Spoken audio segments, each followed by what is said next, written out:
Hello, I'm Johan Grimonprez, and my film soundtrack to Coup is now streaming on Kino Film Collection. Hi, Johan. Thank you so much for Hey. being here today. Welcome to Five Questions with Kino Lorber. We're very excited to talk to you about your film, Soundtrack to a Coup d'etat. Talk about a unique, original, one-of-a-kind film. I've never seen anything like it, and I actually learned a ton from watching this.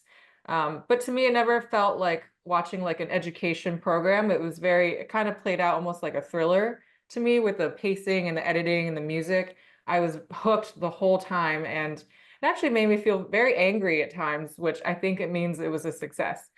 So, yeah, so my first question to you is, where did the idea for this film come from? Did it start with the jazz? Did it start with the colonial history, or with the CIA's, the story of the CIA's involvement with the Lumumba assassination? What's the genesis of it? Well, I knew about Nikita Khrushchev's slamming of the shoe, the banging of the shoe at the 15th General Assembly, which was a pivotal moment in sort of the Cold War history. But I never knew that that actually had to do with the history of my country, a dark page out of the history of the history of my country, Belgium.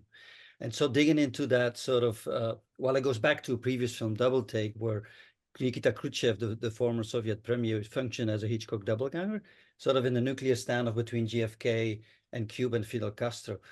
But knowing that anecdote, I never realized that actually a lot of it had to do with sort of the Belgian Congo. And that Nikita Khrushchev, you have to know the setting is that Patrice Lumumba, the first elected democratically premier of the Congo, is being overthrown 5th September. And then a week later, Mobutu grabs power and sacks the parliament. And on that specific moment, Nikita Khrushchev's crossing the Atlantic and is rewriting his speech.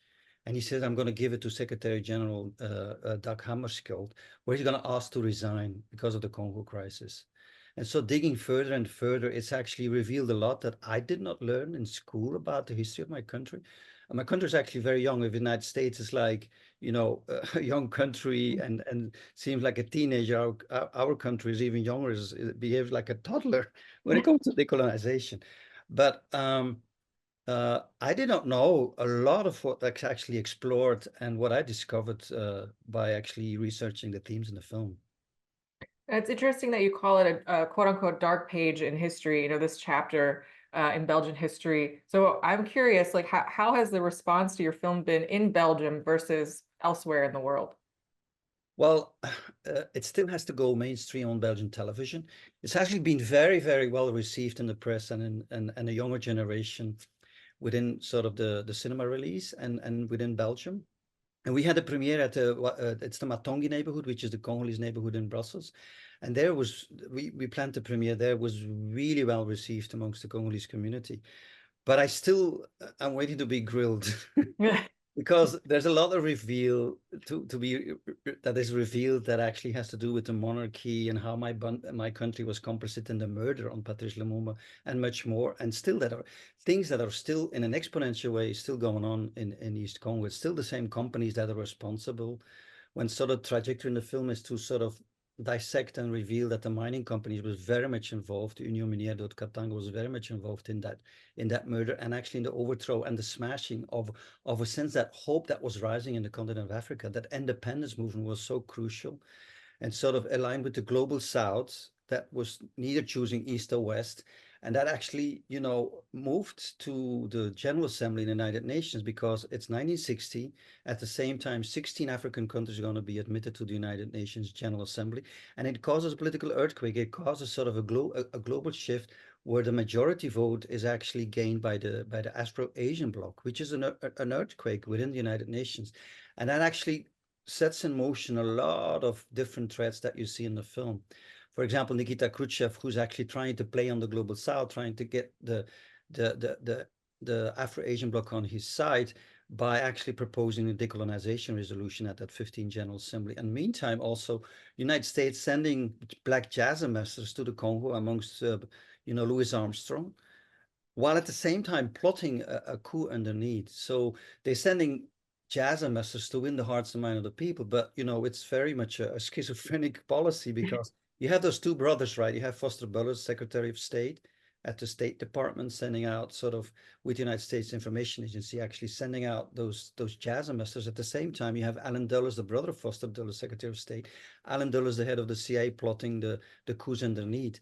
And so that schizophrenia, that flip side, is actually very much present in the film, right? Absolutely. Yeah. So, I mean, there's a reason why it was never taught. That chapter has not been taught in schools. It's been swept under the rug. So are you bracing yourself for some backlash potentially? Are you expecting it?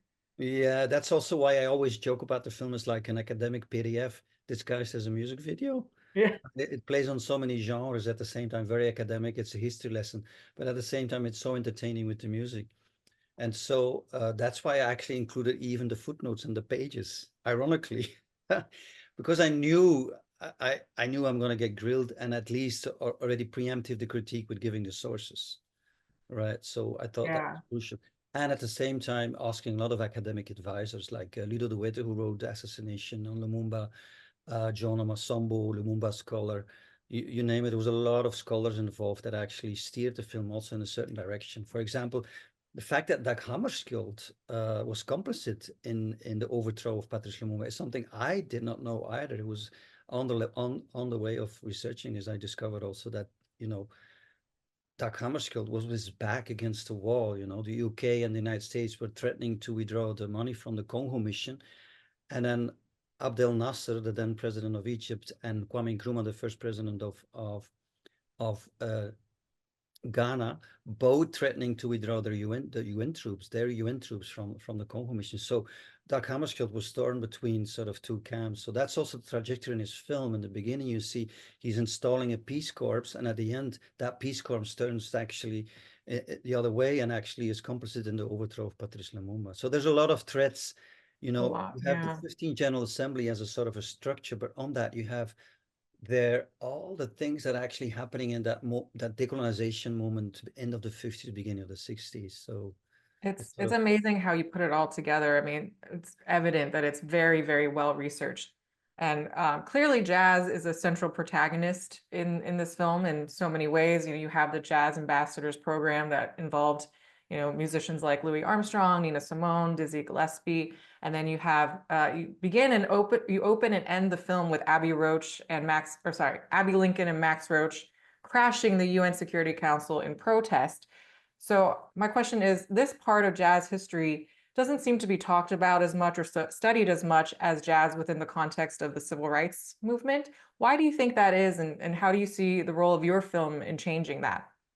Well, it's all intertwined, right? So, and we should not forget the rumba. You know, for me, music, while dissecting that period, end of the 50s, beginning of the 60s, I could not but realize that music was so much a part of that history that actually, as a historical agent, we could not but make it into the protagonist of the film and the driving force of the film. Like, just to name a couple of examples, is that Patrice Lumumba is released from prison and sent to the round table in Brussels to discuss independence. We are the 25th of January 1960, and he's accompanied by Joseph Kabasele, Dr. Nico, and the African Jazz. It's a rumba artist. And 2 days later, 27th of January 1960, independence is granted for the Congo. And on the spot in the Plaza Hotel in Brussels, African Jazz, Joseph Kabasele and his group, they compose Independence Cha-Cha. And that's a song celebrating the independence, but that was celebrated all over the continent of Africa, so much so that Independence Cha-Cha was the name of the liberation movement at the time in Rhodesia, then the country that became Zimbabwe. And music is never far away when Patrice Lumumba is driving around for his political campaign in Kinshasa. He's driven around by Joseph Kabasele, the musician's sort of white Cadillac. But not only the rumba, it's also, for example, indeed, the film is bookended by the drum of Max Roach starts the film, and it ends with the scream of Abbey Lincoln. But it's Abbey Lincoln with the Women's Rider Coalition in Harlem, with Maya Angelou and Rosa Guy, that actually initiate this protest to crash the Security Council and interrupt the UN ambassador's Ian Stevenson maiden speech announcing the death of Patrice Lumumba, and they all stand up and they start screaming. And so for me, it was one-on-one to actually add that scream out of the We Insist Freedom Now album. And it's musicians that initiated that moment. It's Dizzy Gillespie, Duke Ellington, Louis Armstrong sent out as jazz ambassadors, but the flip side is there is a political sort of undercurrent of coup d'etats, hence the title soundtrack to a coup d'etat. So the music is for me, you know, it's the driving force, but it's also the way we were thinking about the editing. You know, if music is stepping on the political stage, the other way around, we were treating the politicians as lead singers to the jazz compositions. That's the way we sort of thought about how to compose this film. And you see, like the UN vote for the first Peace Corps, it's actually literally set as sort of something that's added. It's not that the music is an illustrative backdrop, but it's actually really composed as the lyrics of that sort of jazz tune of Dizzy Gillespie, for example. And so, yeah, the music is really sort of leading the way in this narrative.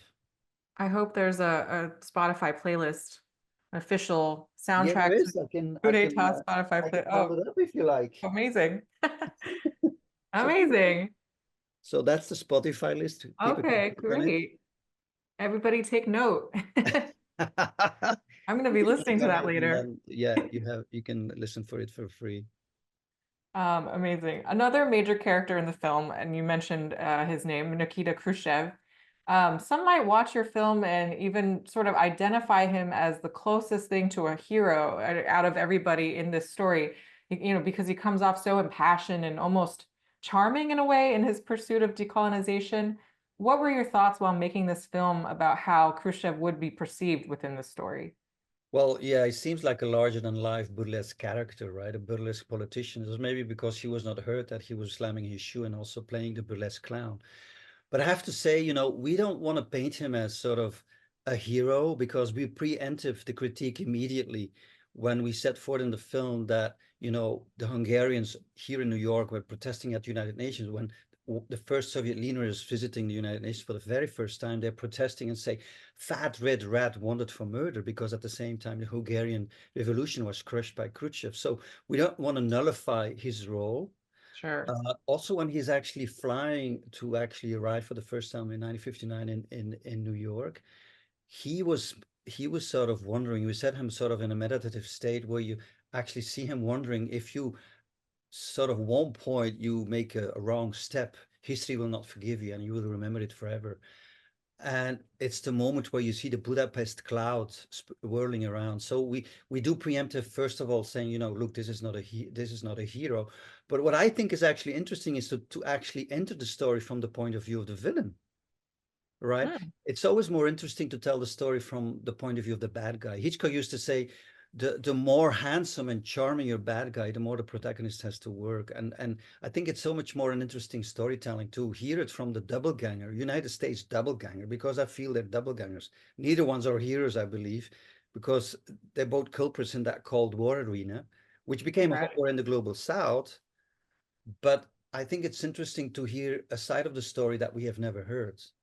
And so when he says we're gonna bury, and then Dizzy is laughing about, he didn't say we're gonna bury you, but when Dizzy is alluding to that speech in the 15th General Assembly, he actually really did say I love you, is what Dizzy says. But he says what Khrushchev literally says is we have to bury colonialism. The deeper, the better. So Mhm. he did at one point say, "Oh yeah, you know, communism will bury capitalism," but that was sort of misquoted and it was mistranslated. And in the 15th General Assembly, he did say, "Let's bury colonialism. The deeper, the better." And he's alluding again to the Belgian Congo, to the global South. And then at that specific moment, he's initiating decolonization resolution 1514, which will be ratified 14th of December 1960. The same moment, actually, because that's the flip side again in the film, where they're actually already plotting the Belgians and with the complicity of the CIA, the American State Department. They are plotting the overthrow of Lumumba and the assassination. That decolonization resolution is you know, approved and is accepted in the General Assembly. I love that that the notion of entering the story through the villain's point of view. I think that's very, very clever. We have one more question for you. Among the impressive array, and it is extremely impressive, the array of archival footage, are two clips that really stand out that almost cause like a record scratch moment. You know, the jazz stops briefly. One of them is a Tesla commercial, and the other one is an iPhone commercial. Can you talk a little bit about the inclusion of these clips? You know, how do you want viewers to connect this important history lesson with present day consumerism. Right. So that's literally a wake-up call, right? You have an iPhone, which the images are a commercial of a guy waking up because an iPhone is ringing. But it's always placed very close to Nkoli Jean.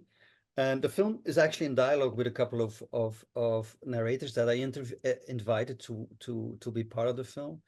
Because I feel I cannot tell the story of Patrice Lumumba. You know, I can tell about the assassination and about the complicity of my country. But for me, it was not speaking for, but speaking with. And so I invited Nkoli Jean Bofani, André Blouin, a woman that was written out of history, but it was so crucial in so the inception and making that Lumumba was elected. And she was the speechwriter and became chief of protocol. Leonie Abo, Nikita Khrushchev.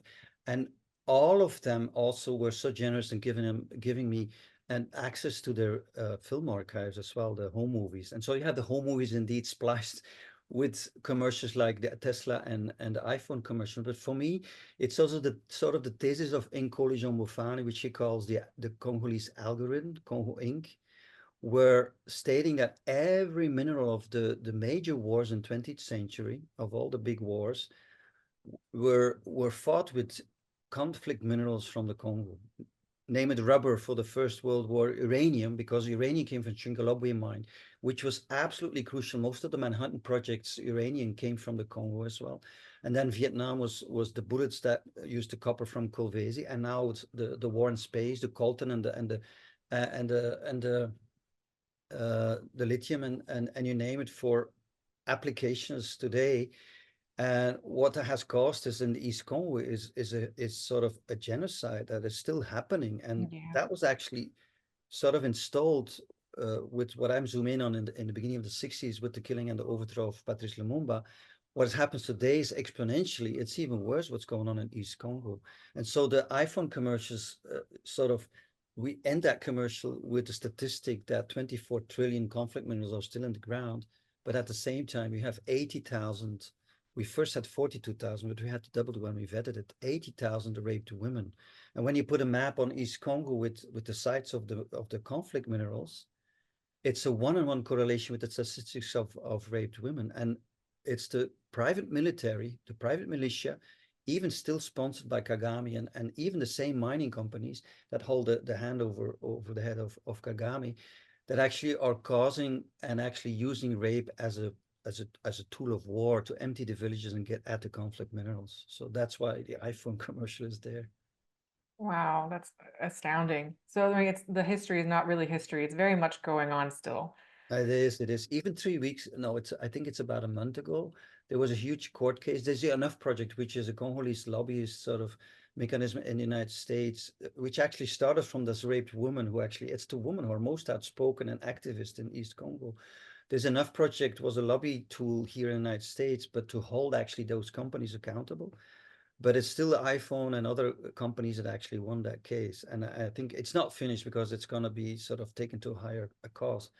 But I think it's so crucial to sort of held those companies accountable as well. But they wash their hands because Kagame ships off the conflict minerals to China, and then it sort of disappears, and then it's not held accountable for what's going on. And well, hopefully your film will help shed light on this issue. And thank you so much for making it. I mean, it's such an important film and message and everything in the history. And thank you so much for answering our 5 questions.